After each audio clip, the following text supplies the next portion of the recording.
Back now on Triad today, and I told you at the start of the year, and actually end of last year, we were going to start doing a series with the Piedmont Triad Research Park and find out all the great success stories there, and Bill Dean came on last week. I hadn't really intended to see Bill again, but I read about some news. Actually, Nancy Johnston sent me some news, and I said, we got to get Bill back on here because I want to embarrass him. This whole segment is meant to embarrass him, but also tell you some good news. Because Bill, who is not only director of the Piedmont Triad Research Park, J. Paul, if we can see our distinguished guest, is now chairman of the North Carolina Research Parks Network. It is a new organization, it's a new title, and we're very proud of you that you took that role. Seriously, congratulations. Well, I appreciate that. Thank you so much. Let's get to it now. What is this new group all about?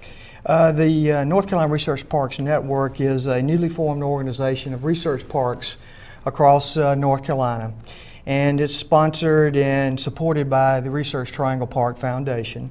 It is a way that these parks can come together and network and be really the next generation of science parks and be a model for that, not only in North Carolina but for the entire country and hopefully internationally as we look at the competitive nature of economic development of science and technology around the world today. You know, we didn't rehearse this, but so often when organizations get together, it takes a long time to get together, and sometimes it doesn't work because there's so many different focuses involved, egos, there's all sorts of things involved, and sometimes we all don't work together as we should, but I just think this is a great vision, and I know you're behind this 100%.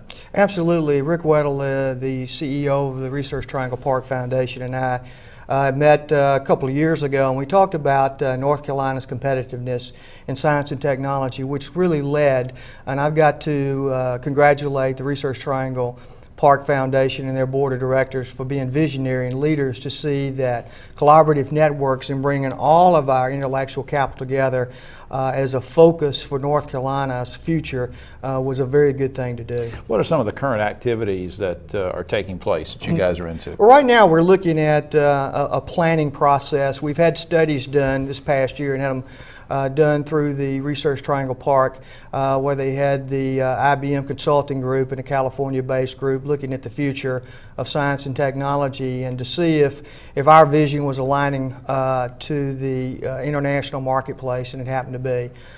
So one of the areas that we're looking at in a planning retreat coming up, we'll look at the future of science parks, where they're going, and where we in North Carolina need to be. Go ahead. No, I'm sorry, I didn't mean to interrupt.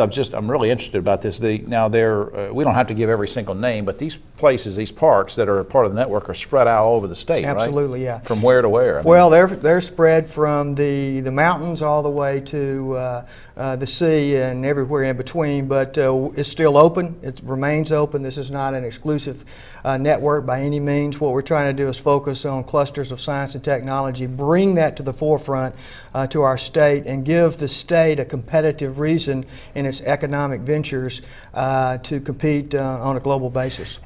Now, let's get specific about something. Now, how important to the future of North Carolina will this be? You've already alluded to it a little bit, that we can really have a presence nationally, and you've got this vision going, but let's nail it down a little bit. How important? What can really happen? Well, the driver is, as you know, in the economics of the world today, and particularly in the U.S. economy, is driven on intellectual capital.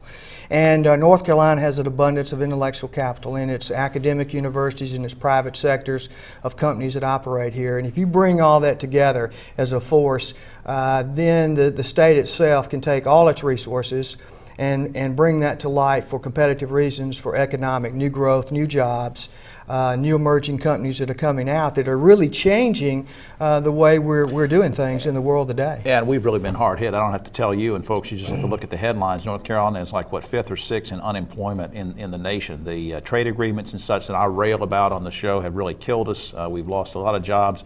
We need, I think, the offshoot of what this can bring. And so very quickly, in a few seconds, how is it going to benefit our immediate area, do you think? Well, the immediate area is that we are joining up with the other research high points, if you will, in North Carolina, and for a number of years. In fact, RTP celebrates its 50th anniversary of existence and has brought quite a brand image to North Carolina. But if you look at everything else in North Carolina, and push that forward and start networking and collaborating together, look how much more of a powerful tool you have with new technologies and new discoveries that wasn't even here prior to those dates. So that gives us a competitive advantage to create new companies, new jobs, and new capital for North Carolina. Well, Bill Dean, we're all very proud of you, and up on the screen, I think you've already seen, maybe, we can't see the monitor from here, but you probably see the logo for Piedmont Triad Research Park, which of course is part of that network, and we just can't be more proud of Bill Dean of being named chairman of that whole statewide network. Thanks, Bill. Jim, thank you so much. See you in a little bit. Okay, thank you. We'll be right back after this.